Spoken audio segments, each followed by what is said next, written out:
Well, uh, this morning, I'm going to shift gears just a little bit.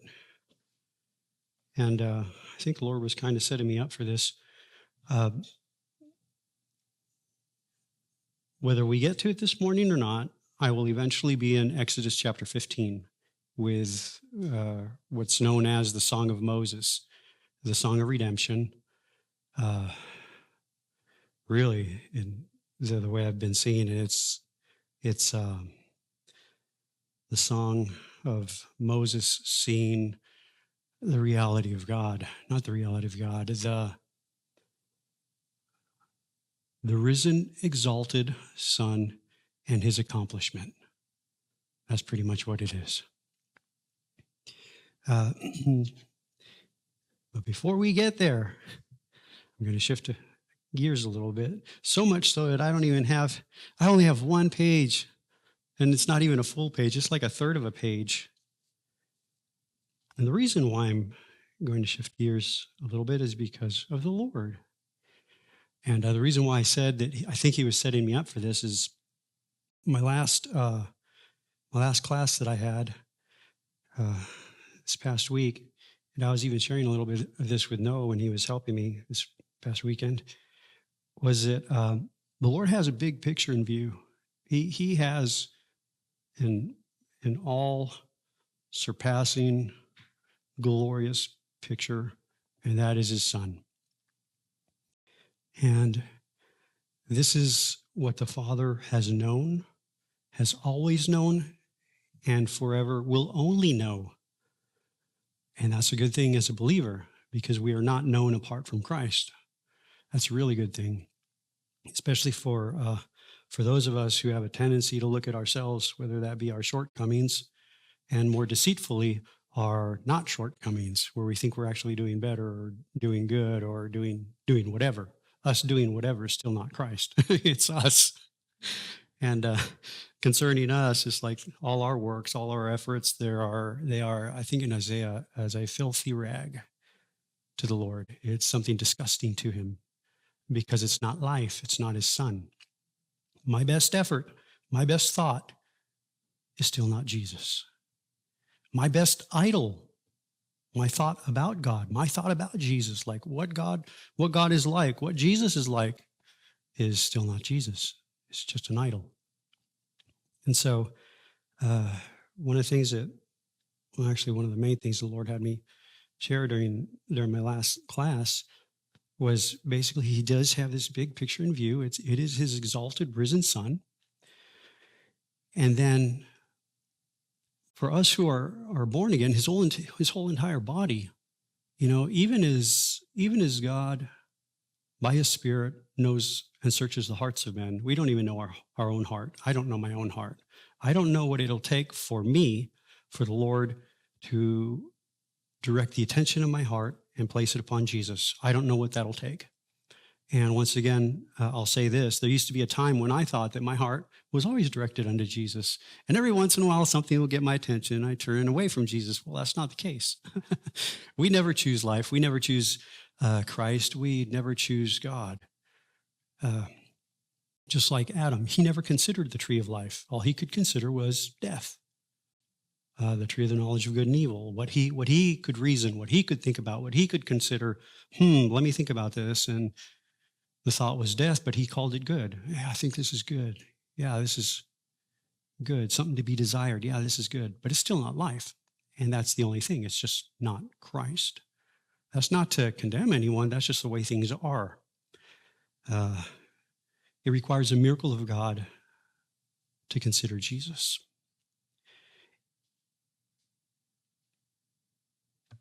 For new birth. Even to consider the gospel, even to receive what God has offered in his own mercy, what we have not deserved, what we don't deserve, what we'll never deserve. And also to receive the very knowledge of this, for the believer, to receive the very knowledge of this Christ that we received the moment of new birth. And I can't remember, about a year, 2 years ago, I heard the conversation. It was like I I heard the conversation through Kay, but Judith was talking to Kay, and maybe she was on the phone or something, but that's how the conversation went about Jacob and how, when Jacob's coming back to the land, and it's not Jacob coming back to the land, it's the Lord bringing Jacob back, listen, back to the place of his birth, back to the place of his habitation, back to the place of his citizenship. Because at some point, Jacob exited, left. Now, that's just a testimony. With us as believers, just like Jacob, we are born in the land. We are born in Christ. We are born from above. Above. This birth is of the heavenlies. This birth is of Christ. This birth is Christ himself, born of the Spirit. And just like with the testimony of Noah, once that happens, God closes the door behind us. There is no exit for us. There is no going anywhere else. There is no, like Jacob literally physically left the land to go to Haran, right? To go backwards. Yeah, Haran. We can't do that. We can't do that. And about a month ago, that's one of the big things that the Lord just kind of hit me with in regard to Stephen declaring the gospel of Christ to all the Jews and the leaders and the Sanhedrin and the high priests, all the fathers who were present. He said that in their hearts, they turned to Egypt. And what struck me so just rock solid is like they turned. Their hearts were turned in one direction, then their hearts just turned to another direction. But they themselves never left where God had placed them. And we'll see that in Exodus 15. They never left. There's an exit door. There is a closing. There's a finality. You also see that with the Red Sea, right? The Exodus of, the testimony of the Exodus, there it is. You have this Passover lamb who is their salvation. And those who receive, those who by the ability of God were able to hear the gospel, the good news concerning this one expectation, a lamb, a spotless lamb, the Passover, and believed into that Passover, into that lamb. Their salvation was bound up in that lamb. And those who looked at that lamb and said, yes, I believe the gospel. I believe the salvation God is offering is in that one right there, the spotless, precious, perfect lamb, the object of their faith at that time. By a miracle of God, they heard the good news. By a miracle of God, they believed the good news. By a miracle of God, they received the good news, so much so that they ate the Passover, and their salvation was now in them. But their salvation, ultimately, that's just a testimony. Their salvation ultimately is Christ himself. And so with that Passover, the Lord brings an end to the state and condition that their soul was found in. And that state and condition was death. Where Pharaoh, the devil, Satan, was their father, their ruler, their governing head. He called the shots. He had all supreme power and authority for them at that time. Of course, God is the ultimate one in authority, because in the Exodus, he shows that even Pharaoh has no control. Pharaoh submits, bows the knee, and God shows himself as the only one, as supreme ruler. Not even death could keep and hold what God was bringing forth unto life. And so with this Passover, the death of the Passover, you literally have the death of death, the death of the rule and reign of death. That state, that power, that condition that held us all in slavery in the house of bondage in Egypt. One that we were, before being born again, one that we were literally born into. Like we were born dead. Paul said it, a stillbirth, an abortion, born dead. That's what we were. That's what we were in Egypt, having no life whatsoever, birthed into death, birthed into the flesh, until God steps in. See, we didn't even know it. We didn't even know we had no life before Christ. We didn't even know that we didn't know there was anything else. We didn't know there was another option until God, in his mercy, began presenting his good news, his son, his gospel. And so, once again, those who by the ability of God heard, those who by the ability of God believed, those who by the ability of God received. Do you see it? By God, by God, by God, not of man, by God.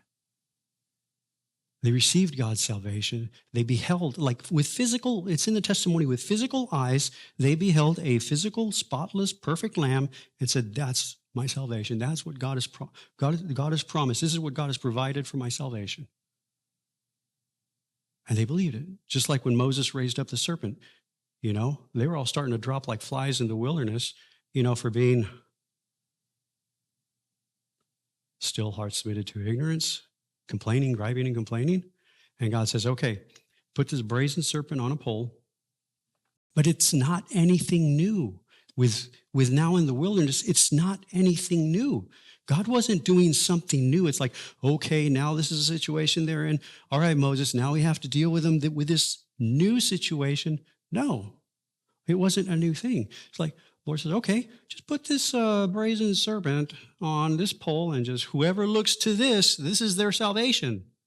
Jesus later said, as Moses lifted up the serpent in the wilderness, the pole with the serpent in the wilderness, even so the Son of Man must be lifted up, so whoever looks to him and believes will be saved, will receive God's salvation. And so there's another object of salvation in view. But see, the serpent on the pole was just a testimony of what God had already done by judging the serpent while in Egypt. Remember Pharaoh, serpent on his head?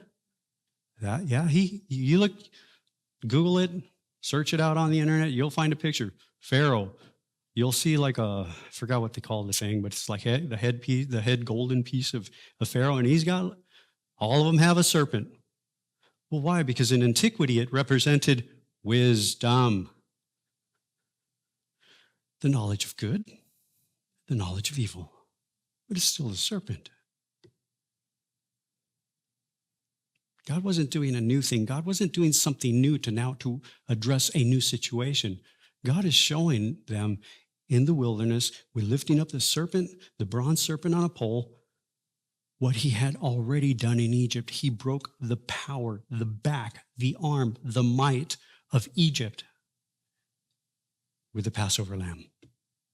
All the other judgments, God showing himself almighty and all-powerful, ruler, supreme over everything, death, hell, and the grave. And yet only one judgment brought them out of Egypt. Only one judgment. All the others were building up. All the others were in preparation for one judgment, the Passover lamb. This is what was their deliverance. This is what was their salvation. This is what, was their resurrection out from the dead. And so, by a miracle of God, they come through the door, this bloody door, which is the cross. They eat this Passover lamb. Their salvation is now in them. Paul later picks it up saying, do you not know that Christ is in you? That was the whole situation. That was like the whole, I can't say problem, issue, whatever, something like that. But with the Corinthian church, it's like, you guys have, it's like, what was that movie? Animal House? Was it? I can't even remember. It was so long ago. I don't even think I watched the movie. But it was like pure chaos house. It's like, all this, why? It looks like this, why? You don't even look like the church of God. Why? Do you not know that Christ is in you? That was the issue. They just didn't know. And ignorance is not a sin. Nope, it is not. But ignorance is not bliss. Is not bliss. Because where there is ignorance, there is still you and I striving, working, laboring to try to attain unto something, to try to get God to attain unto something, because we've not yet seen all that the Son and that the Son alone has accomplished. We've not yet seen this risen Son who is seated upon the throne, who is at rest, just like Solomon, a man of rest, a kingdom of rest, of peace. No more work here. No more work. Nothing to be done. All is accomplished by one perfect, eternal sacrifice.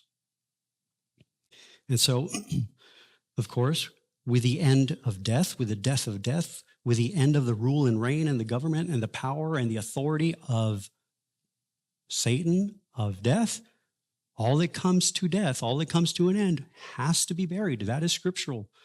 Just like Abraham said, let me buy a plot of land to bury my dead out of my sight. That's a scriptural thing, buried out of sight. All right? But there's a finality in that burial. They go through the Red Sea. You know, the same rod, here they are right at the Red Sea. And God specifically, see, God sets all this stuff up. He is ultimate ruler above all. He's in charge. He's not, the world's not spinning out of control. He hadn't fallen off the throne. He is in charge whether we see it, know it, believe it, think it, or not. Whether even we submit to this or not, he's in charge. He arranged all things. I mean, he tells Moses, okay, Moses, what I want you to do, I want you to bring the people, lead them to this place, you know, this beachfront, where they are caught between the sea and everything that's behind them, where there is no place to go. There is, according to them, the vernacular, they are caught between a rock and a hard place. Catch 22. You can do nothing. God set this up. God told Moses, no, Moses, lead them here. Okay? In our modern day, and who knows, maybe onward, it'll be like, so like if I was Moses, so you're wanting to lead us to a dead end? Why, yes. But that's what you see, Moses. That's what we see, a dead end, a no going further, a no going to the left and a no going to the right. But in our minds, hey, maybe we can go back, right? Because that's what it was. There was one entrance to this place, one path, and it's like, well, we're not going any further here, but we can always go back. Until God says, because, he's talking to Moses, because what I'm going to do, I'm going to harden Pharaoh's heart, see, and I'm going to have him bring all of his army barreling down behind you guys. What a great thing, exciting thing faith is. And Moses is like, okay, let's go for it. The body, on the other hand, that didn't see the big picture was like, what are you doing? Because all they could see was Pharaoh's army. All the might, rule, and power of death that held them in bondage, coming back to try to bring them back into that bondage. That's all they could see. Right? They, in fear, crying out to God. Well, it's because there weren't enough graves in Egypt. You brought us out to kill us in the wilderness. No. And so now everybody's crying. The whole body is crying. The whole people of God are crying so much that Moses starts crying. It is. Then you see Moses crying out to God. Oh my gosh, Moses was influenced by everybody like the 10 spies who only saw with their natural eyes when Moses had been seeing the Lord. And yet he himself starts being influenced by the natural eyes. So he starts crying out to God. What's God's response? Why are you crying out to me? Why are you crying to me? Come on. Wake up. Wake up, Moses. Shake it off. Here's V8 energy. No, it doesn't work like that. It doesn't work like that. No. The Lord redirects the heart above unto himself. Because all this commotion, all this, here we go, fearfulness is because the object of the heart, or shall I say, the heart has a lesser object in view. Therefore, there's fear. When Christ is in view, that's faith. When the heart is directed unto Christ, by a miracle of God, I can't do this, you can't do this. There's no one special except Jesus. Nobody special except Jesus. God, by his Spirit, directs our heart unto the Son. When this happens, now there's faith, because there is the correct object in view. Faith has an object. That object is the Son of God. And so the Lord began speaking to Moses. All right, Moses. Well, actually, before that, the Lord who led them, with a cloud by day, pillar by night, he's like leading them. And here's a visual. Here's the Red Sea. I don't know if I should draw this on the board. Here's the Red Sea. Here's all Israel. And here's behind. And here comes the power and authority and armies of Egypt barreling down on them. And some of the movies really portray that well. Oh, they're coming to get us. Take us back. And so there's this cloud that just kind of lifts and comes over and comes in between them. God's still in control. No, you're not taking nobody anywhere. I don't think so. So in Moses crying out to the Lord, what does the Lord say? Lift up the rod, part the waters. Wait, what rod is this? It's the exact same rod that he used to execute judgment in Egypt, right? The rod that the Lord told Moses to now throw onto the ground, and that rod became a serpent and ate all the other serpents. Death swallowed up in victory. Christ becoming a curse to end the curse. Yeah. Take that same rod. See, there's nothing in the wilderness, there's nothing new. Nothing new. The only thing new happened with this testimony right here. The only thing new happened with the Exodus. In the wilderness, nothing new. In the wilderness, there's just this testimony of all that God hath done and accomplished, all that God alone could do and could accomplish, because nobody else could accomplish it. For 400 years, nobody could accomplish it until God. So there they are at the Red Sea. The waters part. Take the staff, part the waters. Well, is it Moses? No. Is it the staff? Not really. It's everything is this testimony of Christ. Here's the burial. And in Exodus, it actually talks about it. Look at this. I'll just read it real quick. Exodus 15. Now, it's describing the Red Sea crossing, all right? They had literally just come out from the Red Sea. And here's the song of deliverance. Here's the song of Moses. Here's the song of beholding all that God hath accomplished in the person of his Son, the Lamb, the spotless, perfect Lamb of God. Look at this. You blew with your wind, the sea covered them. Sounds like the Red Sea, right? They sank like lead in the mighty waters. This is all the power and might of Egypt. Who is like, and here we go, the exaltation of the Lord. Who is like you among the gods, O Lord? Who is like you, majestic in holiness, awesome in praises, working wonders? Why? They have one in view. The one sole object of faith. And with this one in view, there is a new song. There is a praise unto our God. Verse 12. This is all the Red Sea. You stretched out your right hand. Listen to this. The earth swallowed them. Whoa, wait, hold on. I thought it was the waters. Yes, the waters came back. But why is the writer talking about the earth swallowed them? What's going on? And I know that there's some commentators, some say, well, see, this is actually a reference to the rebellion of Korah when the Lord split ground open and all the rebellious fell into the earth swallowed them. Well, no. Because the big picture is Christ in his death, burial, and resurrection.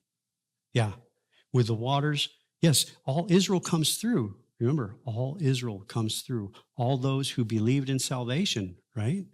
By a miracle of God. All those who received salvation by a miracle of God. The exact same thing with Noah and the flood. All those who believed the preaching of Noah, a righteous preacher, all those who believed his preaching, all those who received his preaching, which unfortunately was just his household, they came into the ark. And just as they came into the ark, it says, and God closed the door. There's no more going out. That's it. One salvation. God offers one salvation, not many, one salvation. One salvation that in the scriptures is testified time and time and time and time again. But it's one salvation. They come through the Red Sea. And then guess what? Here comes all of Egypt, all the might and power. I mean, like I read it, forgive me, I can't remember what verse it is. But it was 600 chosen chariots of Pharaoh.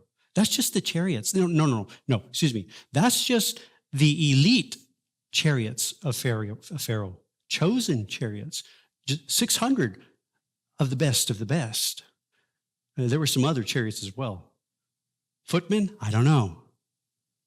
He brought his whole entire army to try to bring Israel back. And see, that's what the body would be seen as, like, oh my gosh, it's all of Egypt coming to get us. What God sees is, no, it's me bearing all of death that I've brought to death. Right? Remember? Abraham, let me buy a piece of land, a plot of land, so that I might bury my dead out of my sight. God burying what he has put away. He put away all at the Passover. That's where he brought everything to an end. He's just burying it now. And so Israel comes out of the Red Sea, and then here comes all Egypt. All Israel sees is, oh no, they're coming too. I say that it's comical to me because that's what I've thought, like, oh no, like the enemy still has power over me. The enemy still has a hold on me. No, I don't think so. I just don't see the big picture. I don't see, listen, the exalted Lord seating upon his throne. My heart, for whatever reason, is still not found in the rest that I have been brought to, in the rest that I have been birthed of, right? Solomon is a man of rest. We have been born, the believer has been born of the resurrection. This is our birth. Our birth is of the resurrection. Our birth isn't of Jesus of Nazareth. No. Born of the resurrection, born of the fullness and increase of the single seed himself, Christ, the glorified Christ. This is our birth. This is what we receive the moment of new birth. That's why, once again, with hearing the conversation between Judith and Kay, it's like, that's why when Jacob is brought by God back to the land, he crosses the brook Jabbok. Well, after he crosses the brook Jabbok, but he's wrestling with this angel, right? He's wrestling with the Lord because that's all he does. See, he's wrestling. He's not at rest, right? His heart's trying to do for his own good, right? If I do this and do that, conniver. That's what Jacob is, a conniver. So much so that, hey, he's found in the area where there's other connivers too, like Laban. Hey, by the way, yeah, Jacob, hey, I want to marry your daughter, Rachel, because I love her. Okay, go for it. How about you work for me 7 years? Yeah, that sounds great. That's a good dowry. What is it, dowry? Something like that? Yeah, that sounds like a good deal. I'll go for it. And to him, it was like no time. But whoa. In the morning, hey, Laban, I think you screwed up. This isn't what I labored for. This isn't the one that I thought I was going to marry. No, well, you see, in our land, we do like you do, Jacob. You kind of mess around, do things, set things in your own order so you can come out ahead. Well, we do too. And you see, because we don't want our oldest daughter to stay without a husband, well, she's yours. Right? Like reap what you sow, whatever. Well, reap what you sow ends when the concept of that person ends. All right? For the born-again believer, reap what you sow. Well, reap what you sow applies to this man right here. My thought, my concept of what I was. When I used to work at Tire Lube Express while going to Bible school, a while ago, there used to be, like, in the bathrooms, this little sign. And it was, I'm assuming it was in all the bathrooms, even the women's bathrooms. But when I'd go to the bathroom, I'd read the sign that says, shoplifting is a crime. And they didn't leave it there. Man cannot just leave it there. They will haunt you the rest of your life. Yes. Here we go.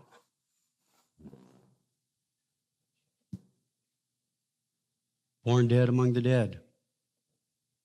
Right? That's Jacob. That's how we roll. That's how Jacob rolls. Right? I kind of orchestrate things so I can come out ahead. I call it the blessing of God. Well, no, Jacob.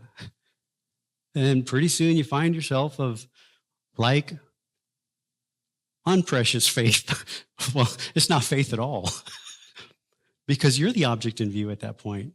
You're trying to get ahead. You're trying to, Lord, bless me, bless me, bless me. And that's what he was crying out to the angel. Bless me, bless me, bless me, bless me, bless me, bless me. But because Jacob had been born in the land, it was more of like, bless this, bless this, bless this, bless this that I think is my life.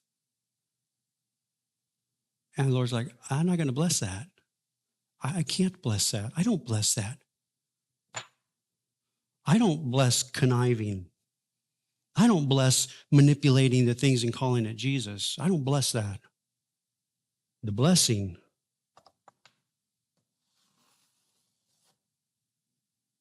is one and is unto the firstborn. And Jacob, yeah, I know you try to steal the blessing of the firstborn, right? All for me, me, me, me. No, I can't. I don't bless that. I can't bless that. Wrestles with this angel. And that's what it was. Bless me, bless me, bless me. We probably have a bunch of Christian songs with that, or I don't know. I can only imagine. But anyway, but God does not bless ignorance. He doesn't, lest we think this is what it's all about. No. Had God blessed him there, without him beholding his salvation, listen, without him beholding the abundance that he was born into, he would have thought this is still what it's all about, right? Wrestle with God until God says yes. Like we can, uncle, like we can influence God and twist God's arm to get our yes that we want, that'll satisfy our carnal, whatever, desires. I think in the book of James, he says something like, James is pretty rough. He's a rough brother. He tells it like it is. He's like, look, you guys are asking, and you ask amiss so you can spend it on your own earthly passions and desires. It's more like Jesus for this. And God's like, no, I don't think so. But praise God. The Lord steps in the midst of this wrestling. And Jacob beholds the face of God. Peniel. He beholds his birth He beholds the true firstborn. He beholds the true blessing. He beholds the true object of faith, and it's not him. He calls the name of the place Peniel. For I have seen God, and my life is preserved. My life is preserved intact. Nothing happened to my life. But within that same definition, and what I thought was my life was snatched away, taken away. He begins to walk differently. We know that. His walk is no longer according to his strength, right? No longer according to the arm of the flesh. He doesn't walk like that anymore. He is supported by the strength of another from that moment onward. Crosses the brook Jabbok, which is here's the Jordan, and I use two fingers because I don't know geographically what side you're looking at, but one of these is the brook Jabbok. So in essence, he crosses the Jordan. He crosses the Jordan in a new understanding, in the understanding of the firstborn, in the understanding of the Most High, walking in the knowledge of God, walking in the light of God. Listen, walking in faith. It says, and the sun rose upon him as he crossed the Jordan, the brook Jabbok. The sun rose upon him. So now he meets, right? Now it's like the same situation all over again, the exact same situation that he ran from Esau, his brother, right? Fear is not faith. Fear, and he leaves in his heart. His heart turns because of fear. Now he's found in almost like a 360, and he's back to square one, buddy. Didn't deal with it the first time. We're going to deal with it again. But this time it's different. Before he had not seen the true firstborn, right? The risen Christ. Declared to be the Son of God by the resurrection. Now he has. And so with this encounter with Esau, look, sending all these little presents ahead, but it wasn't a fear at this point. Sending all these presents ahead, look, Esau, this is a gift to you because I wronged you. Please take this as an offering. Of course, he didn't say all these things, but please take this. Esau's like, no, I've got a lot. And I'm just like paraphrasing y'all's conversation. No, I've got a lot of stuff. This is like Esau saying, I've got a lot of stuff. Here's Jacob. No, I know you have a lot of stuff, Esau, but I know that I have all.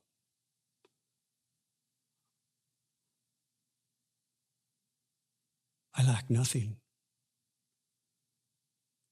Now I know that I have all. Now I know that I lack nothing. All that I had was present the moment I was born in the land. I was lacking nothing the moment I was born in the land. The only difference is I did not see the all that was present. I did not know the all that was present.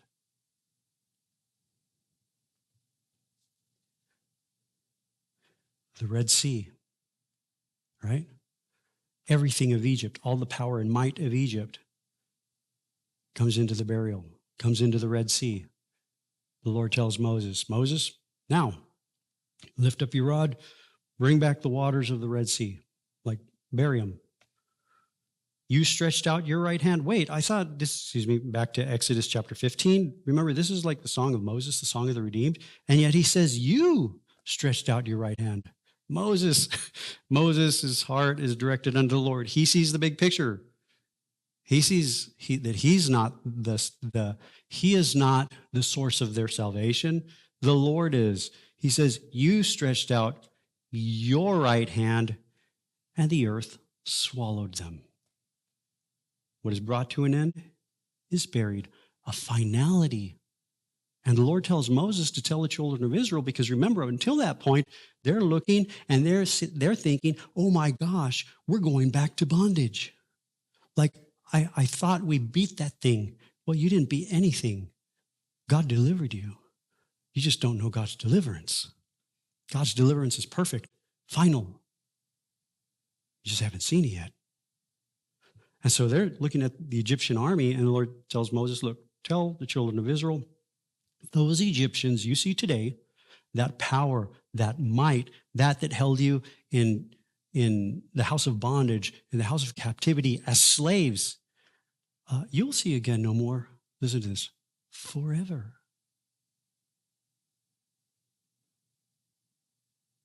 Well, how in the world does that happen?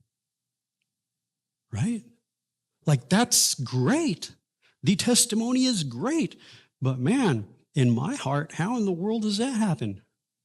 Stand still and swim. No, no, excuse me, sorry. I can't swim anyway. I would have lost a long time ago. Bloop, bloop, bloop, bloop. No, he doesn't say that. Stand still and see the salvation of the Lord. And the salvation of the Lord wasn't the Lord like burying the Egyptians. No, the salvation of the Lord was the Lord himself. Stand still and see the salvation of the Lord. That's the order. And everything has to follow that order. The waters come back, cover, bury everything of the old. A finality. Egypt does not come out of the burial. The power, the might of the grave, of hell, of Satan, the serpent, does not come out of the burial. It doesn't come. There's a finality to that. A finality. Nope. The waters don't open up again. That's it. Buried out of God's sight. For us who are born again,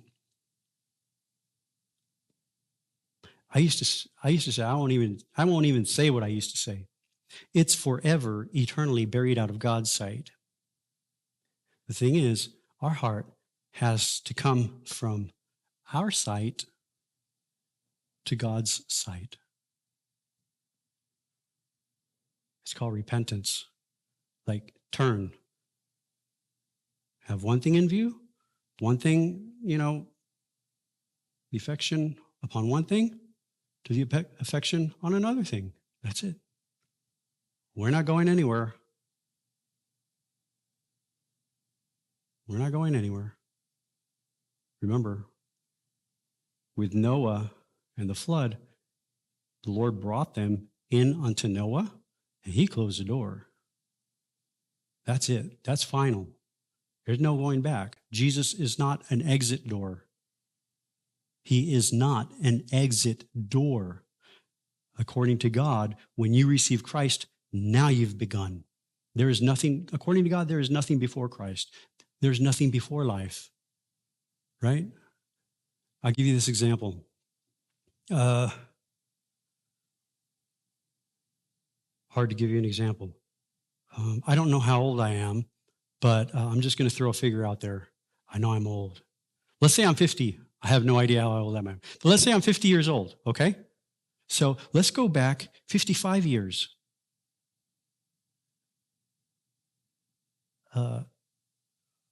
I didn't exist, correct? That should be correct. Like, if I'm 50 years old, you go back 55 years, I didn't exist. Well, before new birth, according to God, his knowing of you begins the moment of new birth. This month shall be your beginning. This is when you begin. The door is closed. There is no exit to what was. Times past, dead among the dead, before Christ, before God and his mercy. There is none of that. Everything begins when the beginning appears. That beginning is Christ. He is our beginning. There's a finality. Jesus is the door unto God, unto all salvation, life, resurrection, peace, love, the kingdom, God, the Father. All these terms, righteousness, holiness, I mean, blah, blah, blah, blah, add them all up. Jesus is the door into himself. He's not an exit door. Not an exit door.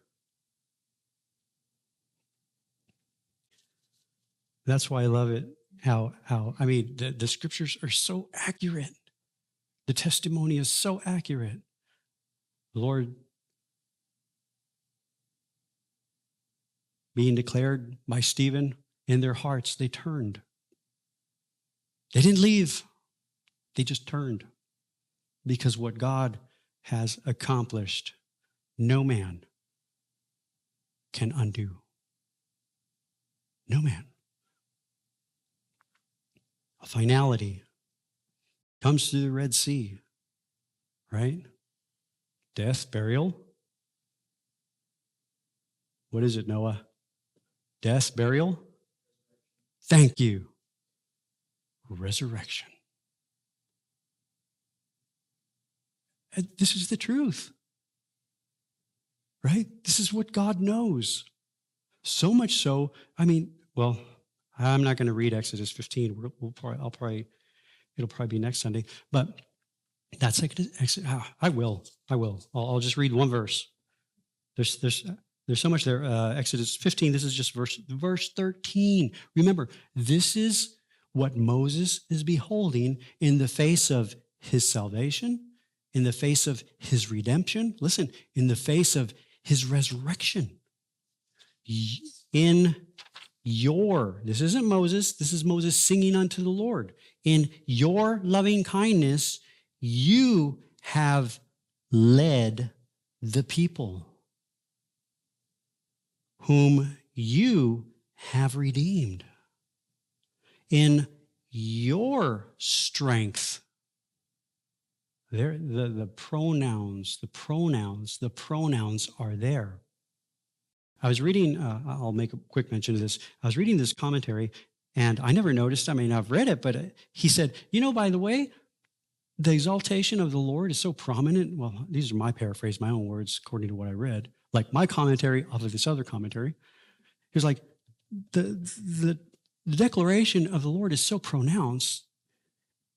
The Lord is mentioned more than 45 times, over 45 times in this song alone. And I thought, well, let me go check it out. And I started counting, and I was making my marks wrong, but there are 45, I counted 45 plus times. From my marks that were not incorrect, there's 45 plus times that the Lord alone is mentioned. Because it's not our doing, it is his doing.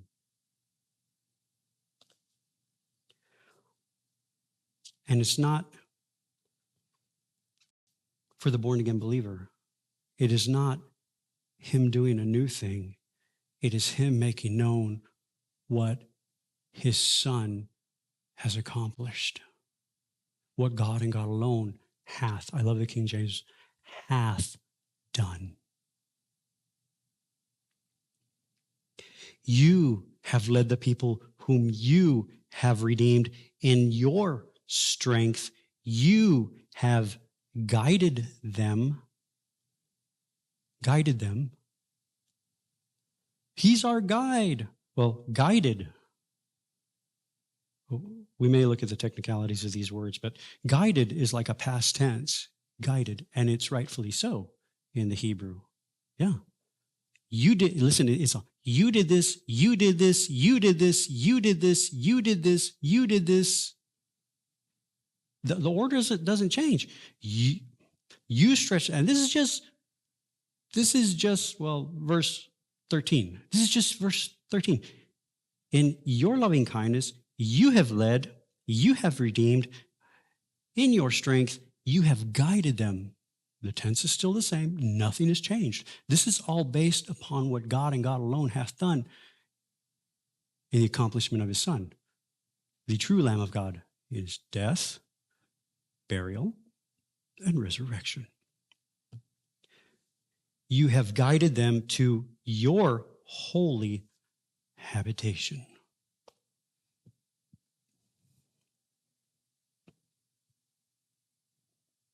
Boom.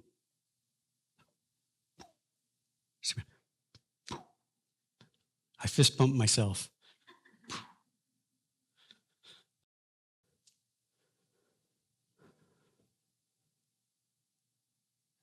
And yet, for some reason, we, like the children of Israel, we don't see it. We don't see what Moses has beheld when God has said, stand still and see your salvation. Because certainly Moses did indeed stand still and see his salvation. The majority did not. Because then sadly, a few verses later, now you find them crying out to God again, But right here, because it was one sacrifice, one perfect, spotless sacrifice that accomplished all, right? With that testimony, the Passover, they believed in their salvation. They just didn't quite understand the enormity, the greatness of their salvation that they were believing in. Maybe all they saw was getting out of under the thumb of Pharaoh, right? Maybe that's all they saw. Maybe all they saw was, or all they thought was, okay, well, actually, they're still dead among the dead. They're right here. Okay, maybe I'm not going to have these chains anymore, whatever. Maybe I'm not going to be building bricks anymore. Maybe it's something more productive. Maybe I'm not going to be laboring for this one. Maybe I'll be laboring for myself. I don't know what they saw. I don't know what their concept was. Because before you're born again, you don't have the right concept. You don't have the right object in view. God has to present it. This is it. Here comes Moses. Here's the lamb. Here's the lamb. This is it. A perfect, spotless lamb. Oh, okay. All right. This is my salvation. But how did they define salvation? Certainly not as God defines salvation. And then for we who are born again, we still have our thought of salvation. Oh, well, our thought isn't God's thought. His thought is higher. Our thought does not attain unto his thought. His thought is higher. Buries it all out of sight. Very few, while in the wilderness, remember, death, burial, resurrection. It picks up in Exodus chapter 19. This is what God knows. This is what God, in the person of his Son, accomplished by one. I'll take our ignorance out of the way. This is just reality. What God's Son alone accomplished in one sacrifice. This is not us. It's not what we do, not what we think. This is what God, in the person of his Son, has accomplished. Perfect sacrifice. One sacrifice. Death, burial, resurrection. Born of the resurrection. Exodus 19. Lord speaking to Moses to tell the children of Israel. This is like 3 months later, like after they left Egypt. 3 months. Right? 3 months. You saw what I did to the Egyptians, whether it be with the plagues, whether it be with the final judgment of the death of the Passover, or whether it be with the burial, right, at the Red Sea. You saw what I did to the Egyptians. He doesn't leave it there. See, this is Exodus chapter 19. And how that I, there we go, pronoun, I bore you. We don't have, oh yeah, we do have a green. I bore you on eagle's wings unto myself. But they were still in the wilderness. Well, they were still in the wilderness according to what they saw with their natural eyes. Not according to what God saw. You see, the seeing, the sight. My sight My sight, your sight is deceitful. My brain is deceitful. Everything I can figure out is deceitful. Oh, but it sure looks good. It's still not Jesus. Right? Still not Jesus. My sight, our sight is deceitful. Listen, and our sight is not faith. Because faith is sight. Faith has an object. The object of faith is Christ. Now, I know in the testimony, even with the Exodus, because the true Lamb of God had not yet come, they had to see a physical lamb. They had to literally see a spotless physical lamb and believe in that testimony unto the day the true Lamb would come. Right? They believed in faith, but faith from afar. Right? Having not seen, they believed in the promise that would come, who certainly did come. All right? But faith has an object. For us who are born again, faith is not natural sight. And just like the children of Israel, while their natural feet were traipsing around a natural desert, bless you, they see lack. Right? They did. One of the first things, there's no water. It says they journeyed 3 days. Or was it the Lord led them? Forgive me. I'd have to look it up real quick. But they journeyed 3 days from the burial, from the Red Sea. They journeyed 3 days, found no water. Oh my gosh, we're going to die of thirst. There they go again. Why? Based upon what we see with our natural eye, there's lack. There's lack here. But according to God, the entirety of the time, because later on he says it, he says it, he declares it in time, but this is just what he knows. Those 40 years that you wandered in the wilderness, you lacked nothing. You just didn't see the abundance of the fullness of the resurrection, of the life, of the fruitfulness of Christ, who is present the entire time. Just like Jacob, right?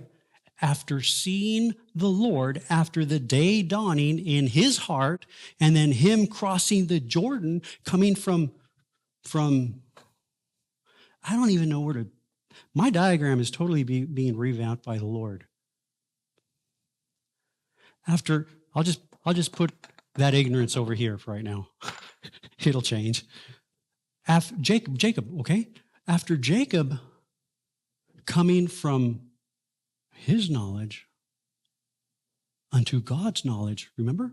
Jacob's knowledge is lack. I see lack. I know lack, so I have to work to attain. I have to do something to attain. That's not God's knowledge. Jacob, you were born in full attainment. It's not your accomplishment, it's my son's accomplishment. You've received all. You have all the moment of new birth. You've just not yet seen the all that is present. These 40 years, you have lacked nothing. Nothing. You just looked with your natural eyes, tried to figure it out with your natural brain, and how am I going to make this work? We all do it. I do it. That's not what God does. God isn't calculating with a calculator, okay, what do I need to do? No. His son has accomplished all. All. And once again, Jacob, by a miracle of God, sees the face of God. And it's not like, oh, now we're born again believers and we need to go for a name change. No. We don't understand that because that all applies to us. That concept applies to us. No. With God, you see the face of God. You see the glory of God. Guess what? No longer your concept, Jacob, but Israel is present because Israel is the prince. Israel is the heir. Israel is the firstborn. Another way of saying it, not I, but Christ.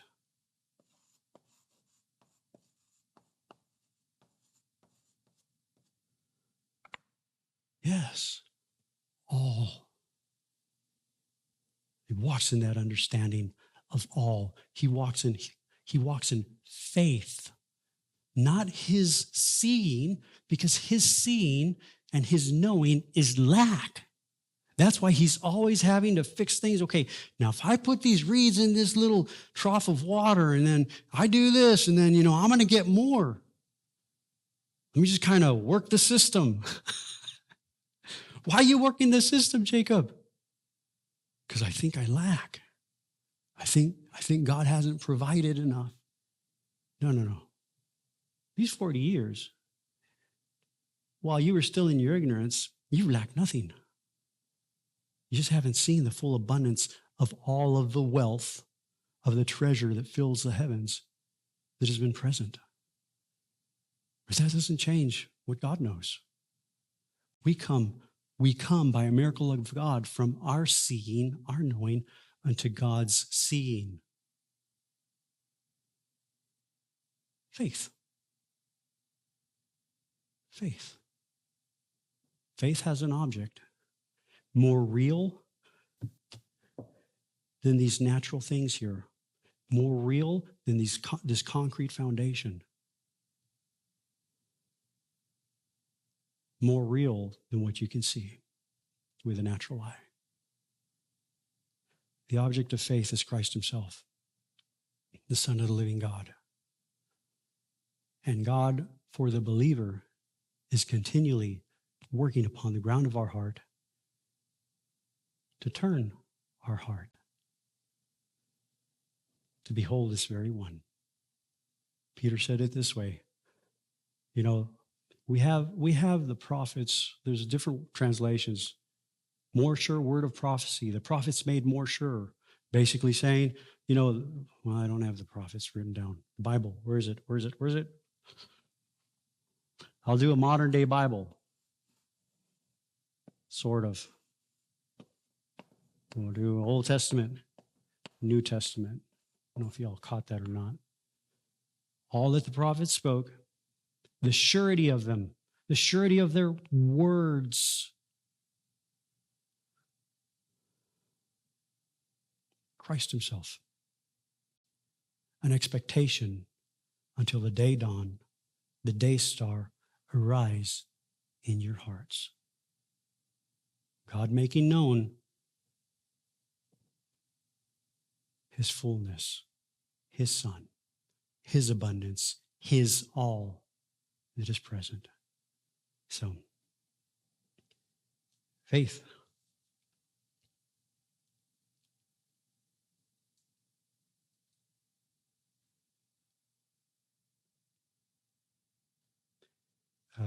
Next week we'll see, if the Lord wills. We'll look at some more on Exodus chapter 15, because it's always like that. The Son, in his one perfect sacrifice, has brought so much. And in God offering unto the soul the all that his Son is, we have received so much more than we could possibly ever comprehend, imagine, or think.